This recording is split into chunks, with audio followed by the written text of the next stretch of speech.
নমস্কার বন্ধুরা, দেবার সহজ রান্না চ্যানেলে সবাইকে স্বাগত জানাই। প্রতিদিনের ন্যায় আজও আপনাদের সামনে হাজির হয়েছি সহজ এবং দুর্দান্ত স্বাদের একটি রেসিপি নিয়ে, চিকেন পকোড়া। সন্ধ্যার আড্ডায় যদি এরকম একটি খাবার পাশে থাকে তাহলে আড্ডাটা পুরোই জমে যাবে। যেহেতু আমার চ্যানেলের নাম সহজ রান্না, তাই আমি পুরো ভিডিওটা খুব সহজভাবে দেখানোর চেষ্টা করব, আপনারা সঙ্গে থাকুন। চিকেন পকোড়া বানানোর জন্য প্রথমেই নিয়ে নিয়েছি আমি 400 গ্রাম চিকেন। আমি আমার পছন্দের সাইজে কেটে নিয়েছি, আপনারা আপনাদের পছন্দের সাইজে কেটে নেবেন। সেখানে দিয়েছি 3টি পেঁয়াজ কুচি কুচি করে কেটে, এবং আদা রসুন এবং কাঁচা লঙ্কার পেস্ট, 1 টিস্পুন জিরে গুঁড়ো, 1 টিস্পুন ধনে গুঁড়ো, 1.5 টিস্পুন কাশ্মীরি লঙ্কার গুঁড়ো, 1.5 টিস্পুন হলুদ গুঁড়ো। কী কী উপকরণ লাগবে আমি বলে দিচ্ছি, তাও আপনাদের সুবিধার জন্য আমি ডিসক্রিপশন বক্সে পুরো উপকরণ লিখে দিয়েছি, আপনারা চাইলে সেখান থেকে দেখে নিতে পারেন। আর দিয়ে দিয়েছি স্বাদ অনুযায়ী লবণ এবং 2 টিস্পুন কর্নফ্লাওয়ার। আপনারা চাইলে ধনেপাতা কুচিও এখানে দিতে পারেন। আর দিয়ে দেবো 2টি ডিম ভেঙে।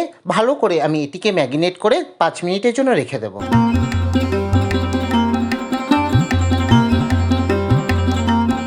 তারপর কড়াই বসিয়ে তেলটা সামান্য গরম হলে সেখানে আমি পকোড়াগুলো গোল গোল ভেজে নেবো। অবশ্যই আপনারা আপনাদের পছন্দের সাইজে করবেন।